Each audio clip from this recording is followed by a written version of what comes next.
আসসালামু আলাইকুম। Easy job math YouTube channel ও ফেসবুক পেজের পক্ষ থেকে সবাইকে শুভেচ্ছা। তো আজকে আমরা শতকরা ম্যাথগুলো করব। তো এই ম্যাথগুলো বিসিএস, প্রাইমারি, নিবন্ধন সহ সকল চাকরি পরীক্ষার জন্য খুবই গুরুত্বপূর্ণ। তো এই ম্যাথগুলো আমরা কিভাবে খুব দ্রুত সময়ে সমাধান করতে পারি সেটা দেখব। তো দেখেন, 90 কোন সংখ্যাটির 75%? এটা কি 12তম শিক্ষক নিবন্ধন 2015-তে আসছে। তো এই ম্যাথটা আমরা প্রথমে বেসিক দিয়ে করব, তারপর হচ্ছে শর্টকাট শিখব। তো 90 কোন সংখ্যার 75%? আমরা যদি সংখ্যাটি এক্স ধরি তাহলে প্রশ্ন মতে কি হবে? এক্স এর 75%। এক্স এর 75% কত? 90। এখন এর থাকলে কি হয়? গুণ হয়। আর 75%কে যদি আমরা ভেঙে লিখি সেক্ষেত্রে কত হবে? 75/100 ইকুয়াল হচ্ছে 90।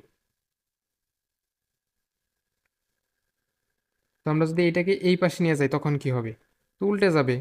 তো 90 ইন্টু হচ্ছে 100/75। তো এখন কাটাকাটি করলে কত হয়? 25 দিয়ে কাটলে এটা হচ্ছে 3, এটা হচ্ছে 4। 3 দিয়ে 90 কাটলে কত হয়? 30। তো 30কে 4 দ্বারা গুণ করলে কত হয়? 120। তার মানে সংখ্যাটি হচ্ছে 120। এইটাই হচ্ছে অ্যান্সার। তো এটা যদি আমরা একদম শর্টকাটে করতে চাই তখন আমরা কি করব? এইখানে যে সংখ্যাটি দেওয়া থাকবে এবং এইখানে যে পার্সেন্ট দেওয়া থাকবে এই দুইটাকে আমরা ইকুয়াল করে লিখব। এইখানে এই যে কোন সংখ্যা এটা বের করার জন্য। তো এখানে 75% ইকুয়াল হচ্ছে 90, এটা আমরা লিখলাম।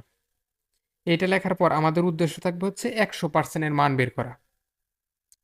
তো এখন 1%-এর মান যদি বের করতে চাই, 1% কত? তাহলে কি হবে? 90 ভাগ হচ্ছে 75। অতএব 100%-এর মান কত? এই সংখ্যাটাকেই আমরা 100% বিবেচনা করব। এখন 100% কত হচ্ছে? 90 ভাগ হচ্ছে 75 ইন্টু হচ্ছে 100। তো এখন যদি আমরা কাটাকাটি করি, এটা হচ্ছে 3, 25 দিয়ে কাটলে এটা হচ্ছে 4। 3 দিয়ে যদি 90 কাটেন সেক্ষেত্রে হচ্ছে 30। তো 30কে 4 দ্বারা গুণ করলে হচ্ছে 120। তো এইটা হচ্ছে শর্টকাট। এইভাবে খুব দ্রুত সময় করতে পারবেন। এটা হচ্ছে শর্টকাট। তো 120 এটাই হচ্ছে অ্যান্সার। আর এইটা হচ্ছে বেসিক।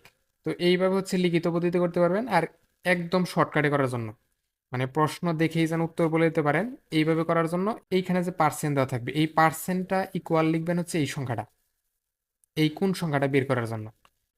তো এই যে 75% ইকুয়াল হচ্ছে 90 অথবা 1%। তো সবসময় 100%-এর মান বের করবেন, তাহলে কি এইখানে এই যে কোন সংখ্যাটি এটা বের হয়ে যাবে। তো এই যে 120 এটাই হচ্ছে অ্যান্সার। তো প্রথম ম্যাথটা তো আমরা বেসিক দিয়ে করছি, তো এটা আমরা শর্টকাটে করে ফেলি। তো এখানে কি বলছিলাম, এইখানে যে পার্সেন্ট দেওয়া থাকবে এইটাকে আমরা ইকুয়াল লিখবো হচ্ছে এইখানে যে সংখ্যা দেওয়া থাকবে। তো এখানে 65% হচ্ছে 39, অতএব 1% কত? 1% হচ্ছে 39 ভাগ হচ্ছে 65, অতএব 100% কত? 39 ভাগ হচ্ছে 65 ইন্টু হচ্ছে 100। তো এখন যদি আমরা কাটাকাটি করি 5 দিয়ে কাটতে পারি। তো 5 দিয়ে কাটলে এটা হচ্ছে 13 আর এইটা হচ্ছে 20। তো 13 দিয়ে যদি 39কে কাটেন কত হয়? 3 13 39, 3 20 60। তো 39 নিচের কোন সংখ্যাটির 65%? 39 60 সংখ্যাটির 65%। তো এটি হচ্ছে অ্যান্সার। তো দেখেন সহজ কিনা। আপনি লিখিতভাবে করতে পারেন আর এইটা হচ্ছে শর্টকাট, এইভাবে করতে পারেন। সেক্ষেত্রে আপনার কি করতে হবে? 100%-এর মানটা বের করতে হবে। তো তারপর দেখেন 144 কোন সংখ্যার 40%? এটা কি 33তম বিসিএস আসছে। তো আমরা কি বলছিলাম, এইখানে যে পার্সেন্ট দেওয়া থাকবে এটাকে ইকুয়াল করে কি লিখবো? এইখানে যে সংখ্যা দেওয়া থাকবে।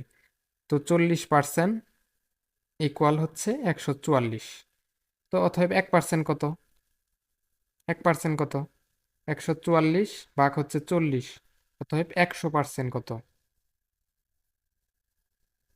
144 ভাগ হচ্ছে 40 ইন্টু হচ্ছে 100।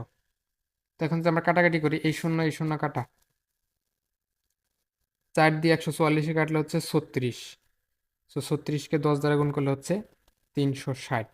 তার মানে কি 144 360 এর 40%। তো এটি হচ্ছে অ্যান্সার। তো দেখেন সহজ কিনা।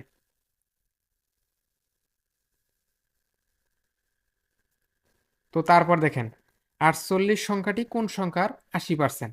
এটা কি প্রাথমিক বিদ্যালয়ের সহকারী শিক্ষক 20-এ আসছে। তো এখানে কি বলছিলাম, এখানে যে পার্সেন্ট দেওয়া থাকবে 80%, এইটাকে লিখবেন হচ্ছে 48 ইকুয়াল দিয়ে তো এখন 1%, অতএব 1%-এর মান কত? 48 ভাগ হচ্ছে 80, অতএব 100%-এর মান কত? আমরা সবসময় 100%-এর মান বের করব। তো এখানে 48 ভাগ হচ্ছে 80 ইন্টু হচ্ছে 100। তো কাটাকাটি করেন, এই শূন্য কাটা, 6 আর 48, তো 6 10 হচ্ছে 60, তো 60, এটাই হচ্ছে অ্যান্সার। তো তারপরের যে ম্যাথটা, 60 কোন সংখ্যার 80%, এটা খাদ্য অধিদপ্তরে 2022-এ আসছে। তো এই ম্যাথটা আপনারা করে কমেন্টে জানাবেন। তো যারা নিয়মিত ক্লাস করবেন তারা easy job math YouTube channel এবং ইজি জব ম্যাথ ফেসবুক পেজের সাথে যুক্ত হয়ে যাবেন। তো সবার জন্য শুভকামনা থাকবে। আল্লাহ হাফেজ।